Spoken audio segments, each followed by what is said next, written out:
الحمد لله نحمده ونستعينه ونستغفره ونؤمن به ونتوكل عليه ونعوذ بالله من شرور أنفسنا ومن سيئات أعمالنا من يهد الله فلا مضل له ومن يضلل فلا هادي له ونشهد أن لا إله إلا الله وحده لا شريك له ونشهد أن سيدنا ومولانا محمدا عبده ورسوله صلى الله تعالى عليه وعلى آله وأصحابه وبارك وسلم تسليما كثيرا أما بعد فقد قال الله تعالى في القرآن المجيد والفرقان الحميد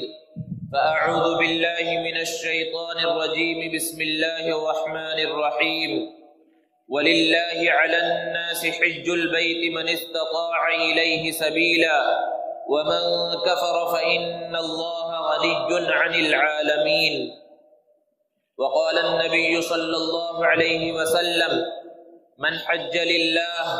فلم يرفث ولم يفسق رجع كيوم ولدته أمه او كما قال علیہ الصلاۃ والسلام۔ سنا ہے کل تیرے در پر ہجوم عاشقاں ہوگا، سنا ہے کل تیرے در پر ہجوم عاشقاں ہوگا، اجازت ہو تو آ کر ان میں شامل میں بھی ہو جاؤں۔ معزز سامعین کرام، بزرگوں اور دوستوں، ذی قعدہ کا محترم مہینہ چل رہا ہے۔ یہ مہینہ حج کے مہینوں میں سے ہے۔ قرآن میں اللہ رب العزت نے ارشاد فرمایا الحج اشہر معلومات، کہ حج کے چند متعینہ مہینے ہیں، ان میں سے شوال کا مہینہ، ذی قعدہ کا مہینہ اور ذی الحجہ کے شروع کے ایام ہیں۔ شوال کی فضیلت اللہ کے رسول صلی اللہ علیہ وسلم نے یہ بیان فرمائی کہ جو شوال کے مہینے کے 6 روزے رکھے تو پورے سال روزہ رکھنے کا ثواب اسے ملتا ہے۔ ذی قعدہ کی عظمت اور فضیلت یہ ہے کہ یہ محترم مہینوں میں سے ہے اور حج کے مہینوں میں سے ہے، اور نبی صلی اللہ علیہ وسلم نے اپنی مبارک زندگی کے اندر 4 عمرے کیے، چاروں کے چاروں عمرے نبی صلی اللہ علیہ وسلم نے ذی قعدہ کے مہینے میں کیے ہیں۔ اور برکتوں اور رحمتوں کا ایک سلسلہ تھا جو رمضان کے مہینے سے ہی شروع ہوا تھا، اور رمضان کی مہینے کی عظمت اور فضیلت سے تو ہر مسلمان واقف ہے، اور یہ سلسلہ چلتا رہتا ہے، اور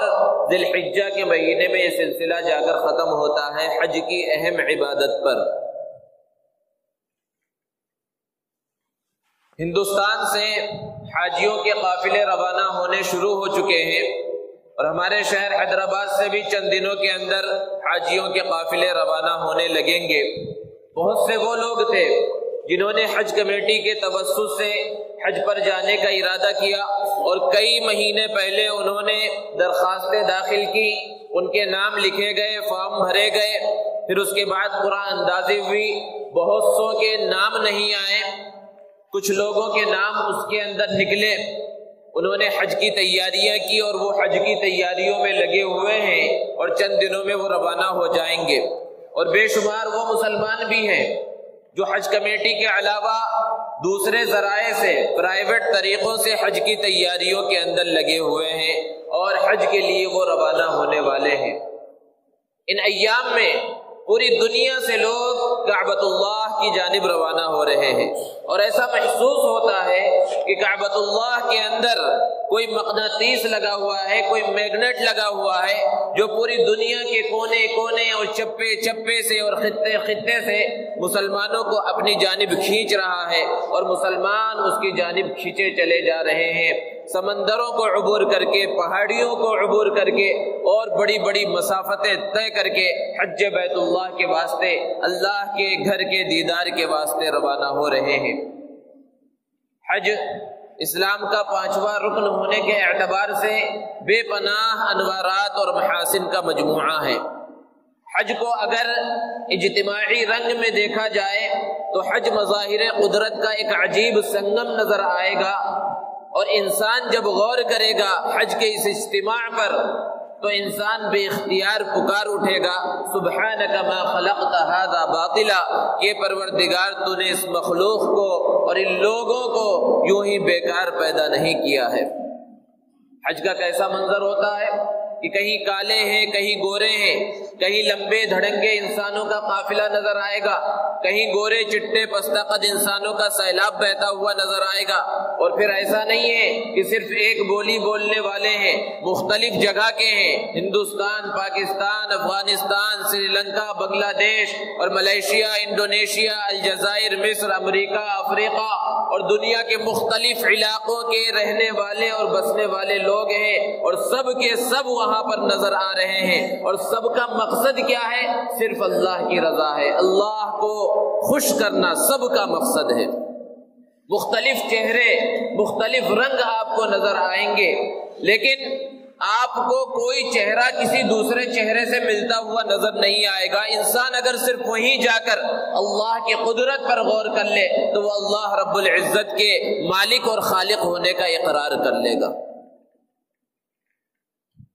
لوگ حج کے اجتماع کے فلسفے بیان کرتے ہیں۔ حج کو بین الاقوامی کانفرنس، انٹرنیشنل کانفرنس کا نام دیا جاتا ہے، اور پھر اس پر طرح طرح کے حاشیے چڑھائے جاتے ہیں، لیکن یہ سب انسانی تعبیرات ہیں جس کے اندر سوز و ساز نہیں ہے۔ حج کو اگر ایک سچے پکے مسلمان کی نگاہ سے دیکھا جائے تو حج کیا ہے؟ حج ایک عاشقانہ عبادت ہے۔ حج نام ہے حضرت ابراہیم علیہ السلام کی چند اداؤں کا، حج نام ہے حضرت اسماعیل علیہ السلام کی چند وفاؤں کا، حج نام ہے حضرت ابراہیم اور حضرت اسماعیل علیہ السلام کی چند دعاؤں کا۔ یہی ادائیں، یہی وفائیں، یہی دعائیں حج بن گئی۔ ایک مسلمان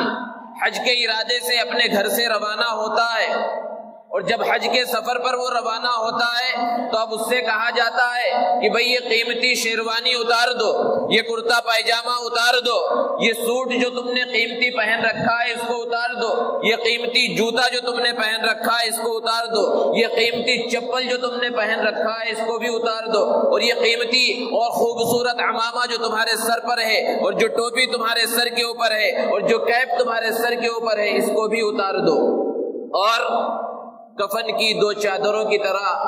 اپنے اوپر اسی طرح چادریں ڈال لو اور پھر روانہ ہو جاؤ۔ اب اگر کوئی کہے کہ میں بہت بڑا ڈاکٹر ہوں، میں بہت بڑا پروفیسر ہوں، میں بہت بڑا عالم ہوں، بہت بڑا مفتی ہوں، میں بہت بڑا امام ہوں، میں شیخ الحدیث ہوں، میں تو اسی کپڑے میں جاؤں گا، تو اس کی بات کو قبول نہیں کیا جائے گا۔ وہ چاہے جتنے بڑے درجے والا انسان ہو، چاہے جتنا بڑا مقام و مرتبہ رکھتا ہو، ہر ایک کے لیے یہی حکم ہے کہ ایک رنگ میں سارے کے سارے لوگ نظر آئے، اور دنیا کے الگ الگ کونوں سے لوگ وہاں پہنچ رہے ہیں، الگ الگ بولیاں بولنے والے ہیں۔ بہت سے وہ ہیں جو عربی نہیں جانتے، اردو نہیں جانتے، لیکن سارے حاجیوں کے زبان پر ایک ترانہ ہے جو حاجیوں کا عالمی ترانہ ہے، لبیک اللہم لبیک، لبیک لا شریک لک لبیک، ان الحمد والنعمت لک والملک لا شریک لک۔ یہ پروردگار میں حاضر ہوں۔ مقصد تو وہی ہے کہ اللہ کو راضی کرنا ہے۔ اب ایک انسان روانہ ہوا اور سفر کر کے مکہ المکرمہ پہنچ گیا، اور پھر مسجد حرام کے اندر داخل ہو رہا ہے، اور اب اس کے سامنے وہ عظیم کعبہ ہے جس کعبے کے لیے انسان کا دل دھڑکتا ہے اس کے دیدار کے واسطے۔ ایک عمرہ کرنے والا، ایک حج کرنے والا جب وہاں کعبۃ اللہ کے سائے میں پہنچتا ہے اور پہلی نگاہ اس کی کعبۃ اللہ کے اوپر پڑتی ہے تو کیا دل کا منظر اور دل کی کیفیت ہو سکتی ہے؟ ایک عام آدمی اس کو بیان نہیں کر سکتا، اس کو تو وہی محسوس کر سکتے ہیں جنہوں نے اس منظر کو دیکھا ہے اور جو وہاں سے گزرے ہیں۔ ایسے موقع پر انسان اپنا دل کھول کے رکھ دے، اللہ رب العزت سے جو مانگے، جو چاہے مانگے، اور پھر اس کے آگے اور آگے بڑھا۔ اب پھر طواف کا معاملہ ہے، طواف کا مرحلہ ہے۔ اب طواف کرنا شروع کیا تو اسے حکم ہے کہ طواف کے کچھ چکروں کے اندر رمل کرو۔ رمل کسے کہا جاتا ہے؟ اکڑ کر چلو، پنجوں کے بل چلو، عام حالات کے مطابق مت چلو۔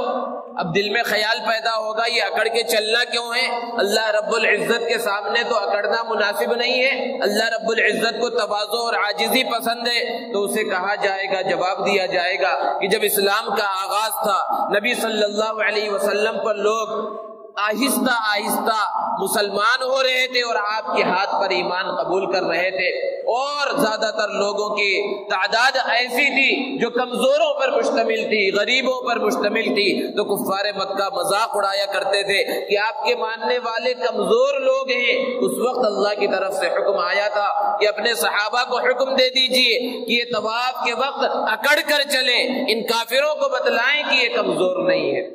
آج کوئی سوال کرے کہ وہ زمانہ نہیں رہا،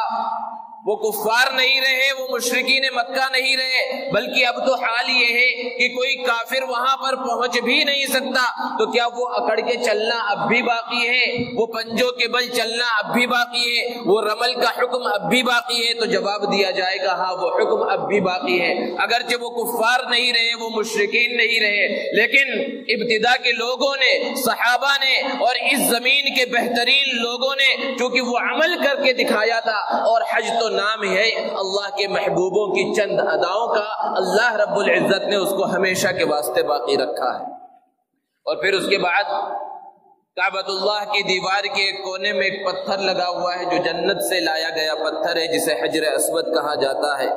اگر موقع ملے تو اسے چومنا ہے۔ نبی صلی اللہ علیہ وسلم نے ارشاد فرمایا جب جنت سے آیا تھا تو دودھ کی طرح سفید تھا، یہ لوگوں کے اور بندوں کے گناہوں کو اپنے اندر جذب کر لیتا ہے، جس کی وجہ سے یہ کالا ہو گیا ہے، اب اس کو چوما جا رہا ہے۔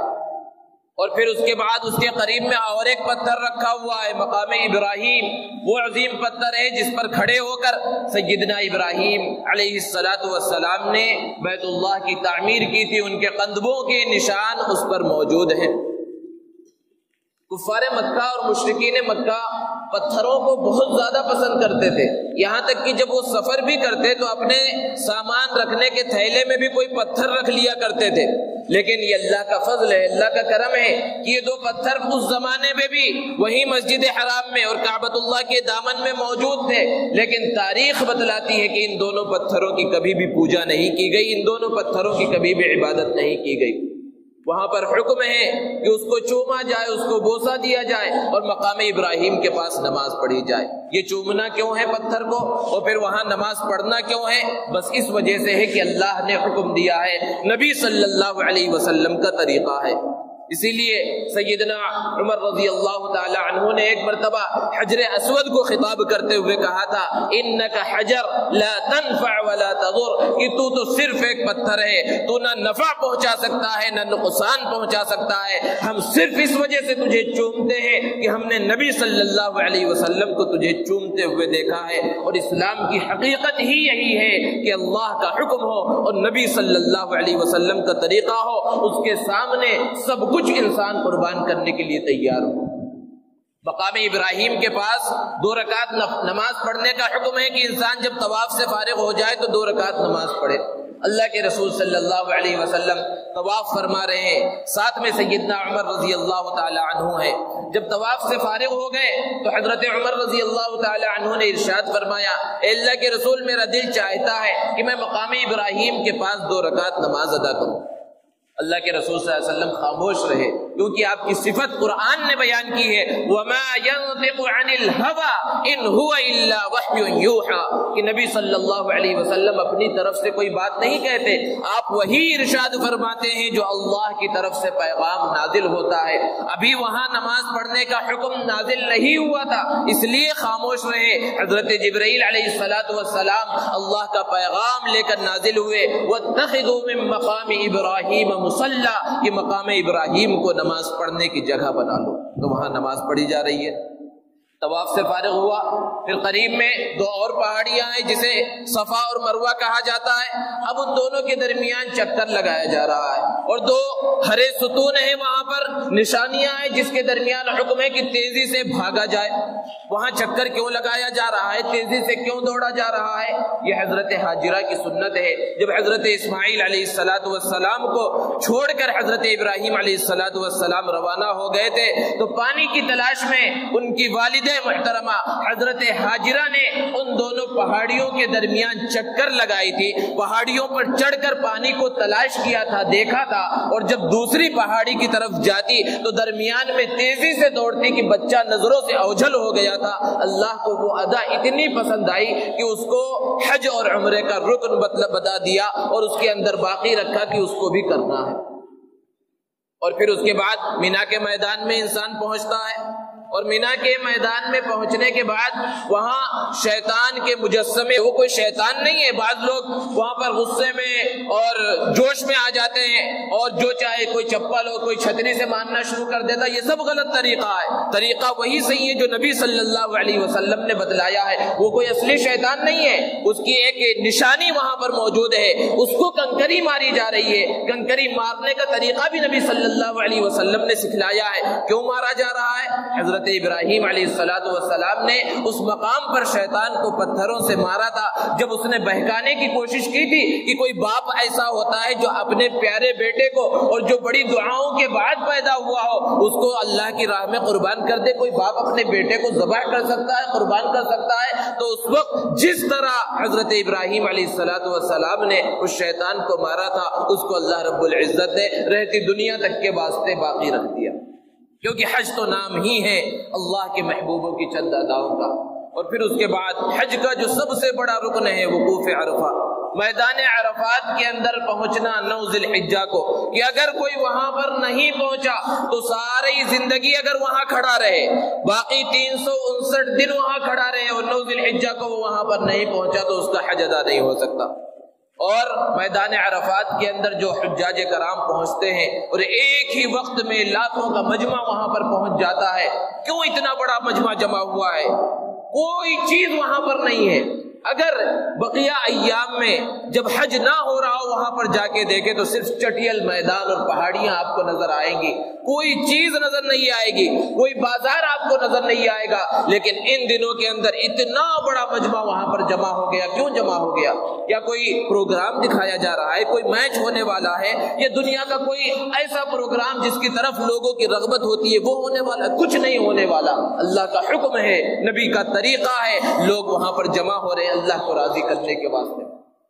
اور وقوف عرفہ اور میدان عرفات میں وقوف کی وہ عظمت، وہ فضیلت ہے کہ نبی صلی اللہ علیہ وسلم نے ارشاد فرمایا کہ جو میدان عرفات میں بھی یہ سوچے کہ میری بخشش ہوئی کہ نہیں ہوئی، اس سے بڑا گنہگار کوئی بھی نہیں ہے۔ وہاں ہر ایک کی مغفرت کر دی جاتی ہے، ہر ایک کی بخشش کر دی جاتی ہے۔ اسی لیے نبی صلی اللہ علیہ وسلم نے ارشاد فرمایا کہ شیطان اس دن بہت زیادہ کمزور اور لاغر اور پریشان نظر آتا ہے، اور آخر پریشان کیوں نہ ہو؟ اس کی تو ذمہ داری ہے لوگوں کو بہکانا، لوگوں کو غلط راستوں پر ڈالنا۔ ایک آدمی پر اس نے پوری زندگی محنت کی، وہ 20 سال 30 سال 40 50 سال جب تک وہ حج کرنے گیا پوری زندگی محنت کرتا رہا، اس کو بہکانے کی، اس کو غلط راستوں پر ڈالنے کی، اس کو اللہ اور نبی سے دور کرنے کی کوشش کرتا رہا۔ اب وہ آدمی حج کرنے کے واسطے پہنچا اور وقوف عرفہ اس نے کیا، میدان عرفات میں کھڑا ہوا، اس کی پوری محنت کے اوپر پانی پھر گیا تو پریشان نہیں ہوگا؟ اب اس سے زیادہ پریشان کون ہوگا؟ یہ وہ عظیم جگہ ہے۔ تو یہ حجاج کرام ان ارکان کو مختصر انداز میں جس کا ایک نقشہ بتلایا گیا، ہلکی سی جھلک دکھلائی گئی، وہ حجاج کرام وہاں پر پہنچتے ہیں اور اپنے حج کو اور اپنے عمروں کو ادا کرتے ہیں اور اللہ رب العزت کے قرب کو حاصل کرتے ہیں۔ دوستو، حج کی عبادت ایک عجیب عبادت ہے، عام عبادتوں سے بالکل الگ انداز ہے اس کا۔ نماز کو دیکھیے کہ نماز دن میں 5 مرتبہ پڑھی جاتی ہے، 5 مرتبہ پڑھنا فرض ہے، اور نفلی نماز انسان جب چاہے جتنا چاہے پڑھ لے مکروہ اوقات کو چھوڑ کر۔ اسی طرح روزہ ہے، سال میں 1 مرتبہ 1 مہینے کا روزہ رکھنا ہے، لیکن نفلی روزے انسان جب چاہے جتنا چاہے رکھ لے، صرف ان دنوں کو چھوڑ کر جن دنوں میں روزہ رکھنا حرام ہے۔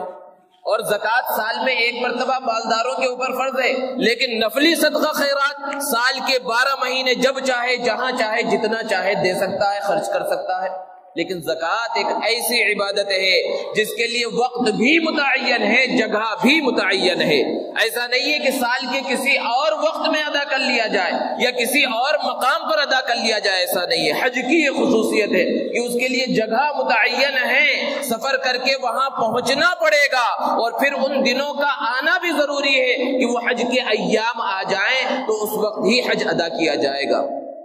عام طور پر جو عبادتیں ہیں وہ دو طرح کی ہیں۔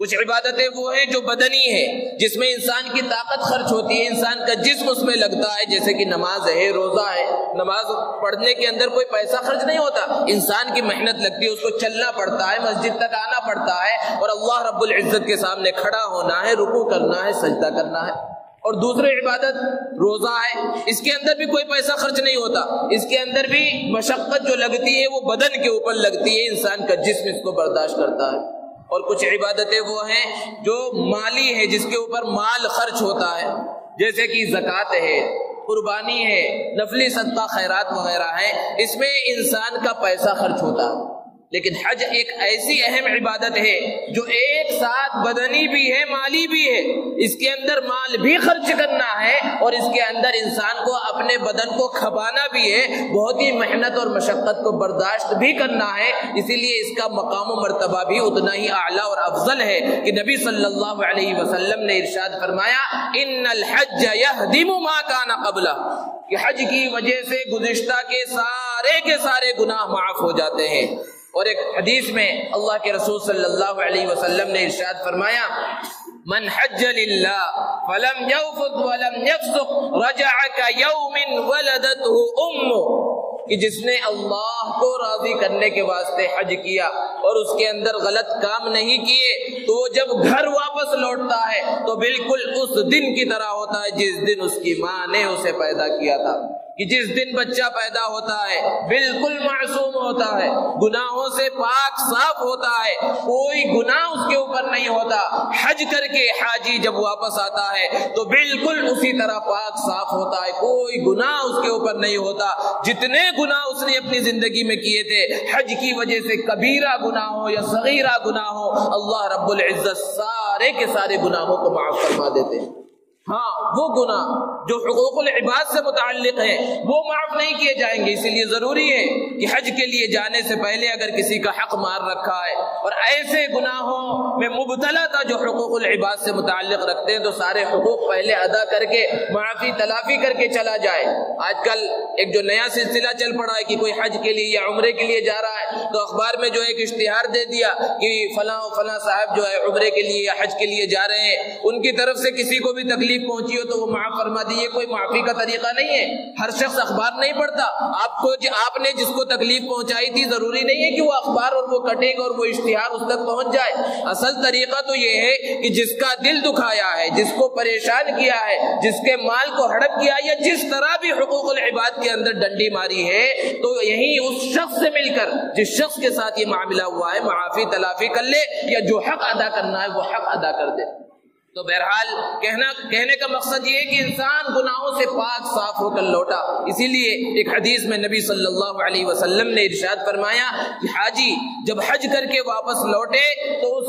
کے گھر میں داخل ہونے سے پہلے تم اس سے دعا کی درخواست کرو، کیونکہ وہ بخشایا لوٹا ہے، اللہ رب العزت اس کی دعاؤں کو قبول فرماتے ہیں۔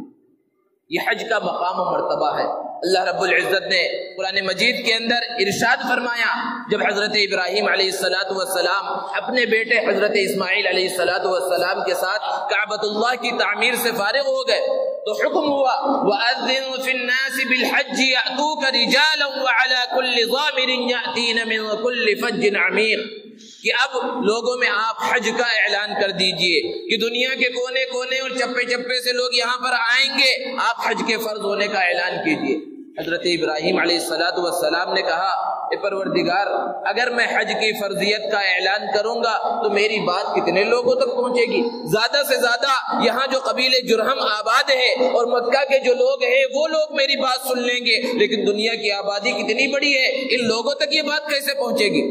اللہ رب العزت نے ارشاد فرمایا علیک الاذان وعلینا البلاغ، اعلان کرنا، آواز لگانا آپ کی ذمہ داری ہے اور اس کو پہنچانا ہماری ذمہ داری ہے۔ چنانچہ حضرت ابراہیم علیہ السلام ایک چھوٹی پہاڑی کے اوپر چڑھ گئے اور حج کا اعلان کیا کہ اللہ کی طرف سے حکم ہے کہ کعبۃ اللہ کی زیارت کے واسطے، اس کے طواف کے واسطے مسلمان دنیا کے کونے کونے اور چپے چپے سے یہاں پر آئیں۔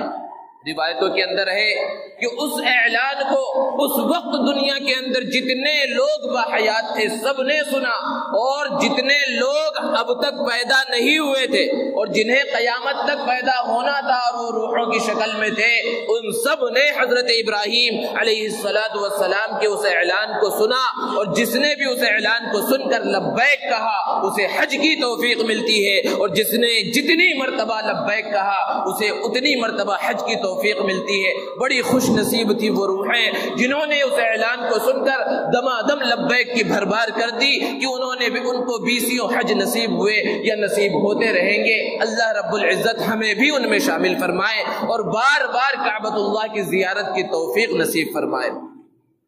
تو بہرحال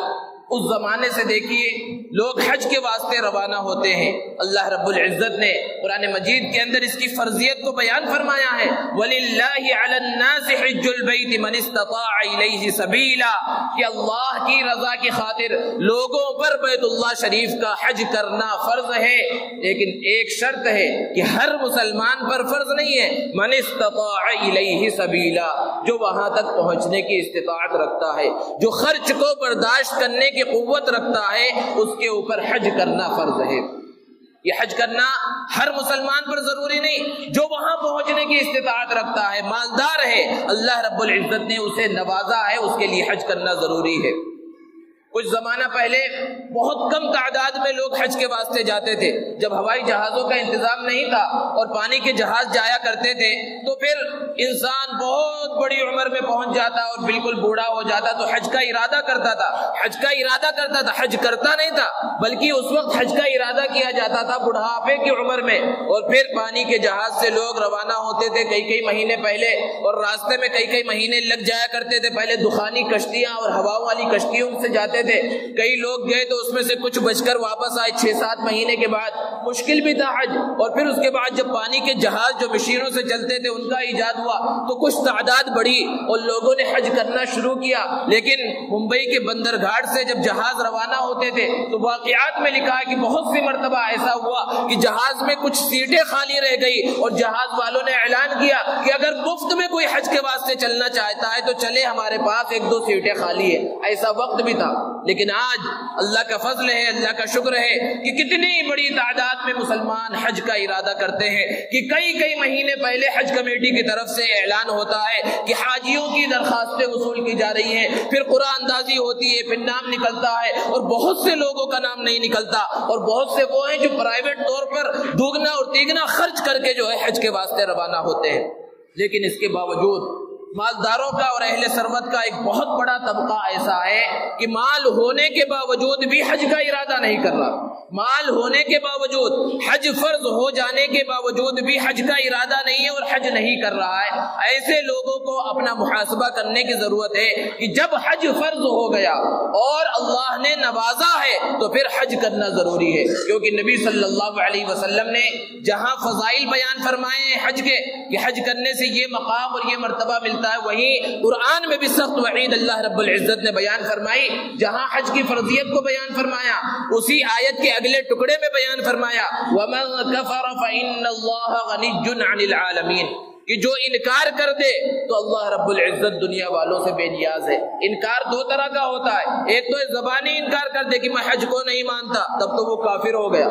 اور ایک ہوتا ہے عملی انکار کہ حج فرض ہو گیا، مال و دولت موجود ہے، اس کے باوجود بھی حج نہیں کر رہا ہے، تو اگرچہ وہ زبان سے انکار نہیں کر رہا لیکن اپنے عمل کے ذریعے وہ انکار کر رہا ہے۔ ایسے لوگوں کے واسطے سخت وعید نبی صلی اللہ علیہ وسلم نے بیان فرمائی، ارشاد فرمایا کہ جس پر حج فرض ہو گیا، جس کو اللہ نے اتنے مال و دولت سے نوازا کہ وہ بیت اللہ شریف پہنچ سکے، حج کی فرضیت کو ادا کر سکے، اس کے باوجود بھی وہ حج نہ کرے تو مجھے کوئی پرواہ نہیں ہے کہ وہ یہودی ہو کر مر جائے یا نصرانی ہو کر مر جائے۔ اتنی سخت وعید نبی صلی اللہ علیہ وسلم نے بیان فرمائی۔ حضرت عبداللہ ابن عمر رضی اللہ تعالی عنہ نے ارشاد فرمایا کہ جس مسلمان کے اوپر حج فرض ہوا اور حج فرض ہونے کے باوجود بھی اس نے حج نہیں کیا تو قیامت کے دن اس کی پیشانی کے اوپر کافر لکھا ہوا ہوگا۔ اور ایک حدیث میں اللہ کے رسول صلی اللہ علیہ وسلم کا ارشاد ہے کہ حج فرض ہونے کے باوجود جن لوگوں نے حج نہیں کیا ہے قیامت کے دن وہ دوبارہ دنیا میں واپس آنے کی تمنا کریں گے۔ اتنی سخت وعیدیں اللہ کے رسول صلی اللہ علیہ وسلم نے بیان فرمائی۔ سن 9 ہجری میں جب حج فرض ہوا تھا اللہ کے رسول صلی اللہ علیہ وسلم نے اس سال حج نہیں کیا، کیونکہ زمانے جاہلیت کے لوگ بھی حج کرتے تھے، انہوں نے حج کے ایام کو بدل رکھا تھا، وہ اپنی مرضی سے جون سا مہینہ چاہتے اس مہینے کے اندر حج کر لیا کرتے تھے، اور جو تاریخ چاہتے اس تاریخ کے اندر حج کو متعین کر دیتے۔ اللہ کے رسول صلی اللہ علیہ وسلم نے حضرت ابو بکر اور حضرت علی رضی اللہ عنہما کو امیر بنا کر حج کے لیے روانہ کیا اور کہہ دیا کہ جا کر اعلان کر دو کہ آئندہ سال جو حج ہوگا اپنے صحیح اور مقررہ وقت کے اوپر ہوگا، اور اس میں صرف اور صرف مسلمان ہی شریک ہو سکیں گے، کوئی دوسرا اس کے اندر شریک نہیں ہو سکے گا۔ اور اللہ کے رسول صلی اللہ علیہ وسلم نے سن 10 ہجری میں اپنی حیات طیبہ کا پہلا اور آخری حج کیا، جس کے اندر بے شمار صحابہ کرام، روایتوں کے اندر ہے کہ 1.25 لاکھ سے 1.5 لاکھ تک صحابہ کرام رضوان اللہ تعالی علیہ مجمعین اللہ کے رسول صلی اللہ علیہ وسلم کے ساتھ اس حج کے اندر شامل ہوئے، اور اللہ کے رسول صلی اللہ علیہ وسلم نے اسی حج کے اندر پورے حج کے طریقے کو، حج کے مناسک کو صحابہ کرام رضوان اللہ تعالی علیہ مجمعین کو سکھلایا۔ تو بہرحال بہت سے لوگ ہیں جن پر حج فرض ہو گیا، اور مختلف بہانوں سے، کچھ لوگوں کا یہ بہانہ ہے کہ ہمارے پاس پیسے موجود ہیں لیکن ذاتی گھر نہیں، ابھی گھر بنانا ہے۔ علماء نے بیان فرمایا احادیث کی روشنی کے اندر کہ اگر گھر بنا لیا تو اچھی بات ہے، لیکن بنانے کے واسطے پیسے رکھے ہوئے ہیں گھر خریدنے کے واسطے اور بنا بھی نہیں رہا ہے، اور حج کے ایام آ جائیں تو اس پر حج فرض ہو جاتا ہے۔ بہت سے لوگوں کا جو ہے یہ اعتراض ہوتا ہے اور یہ شبہ بھی ذہنوں میں ہوتا ہے کہ ہماری بیٹیاں ہیں، ابھی بچیوں کی شادی کرنا، اگرچہ ہمارے پاس پیسے ہیں لیکن جب تک بچیوں کی شادی نہیں ہو جائے گی جب تک جو ہے حج فرض نہیں ہوتا۔ یہ بھی بڑی غلط فہمی ہے۔ اگر کسی کے پاس پیسہ موجود ہے، یہاں تک کہ سونا چاندی بھی اتنی بڑی مقدار میں موجود ہے کہ جس سے حج فرض ہو سکتا ہے اور حج کے لیے انسان جا سکتا ہے، تو اس پر بھی حج فرض ہو جاتا ہے۔ تو یہ جو بہانے مختلف کیے جاتے ہیں کہ یہ کرنا ہے وہ کرنا ہے، یہ سب دنیاوی بہانے ہیں جو قیامت کے دن چلنے والے نہیں ہیں۔ حج فرض ہونے کے بعد اگر کسی نے حج نہیں کیا اور اسی حالت میں اس کا انتقال ہو گیا تو گویا کہ ایک فریضے کو چھوڑ کر اس کا انتقال ہوا ہے۔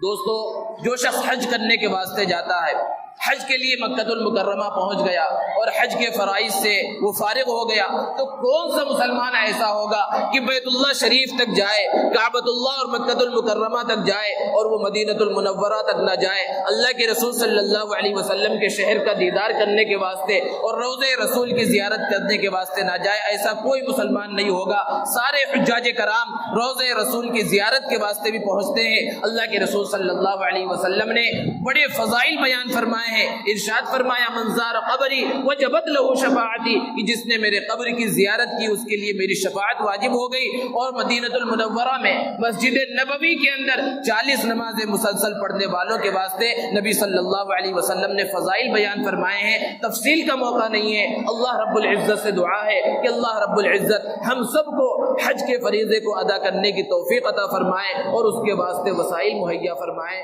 وآخر دعوانا الحمدللہ۔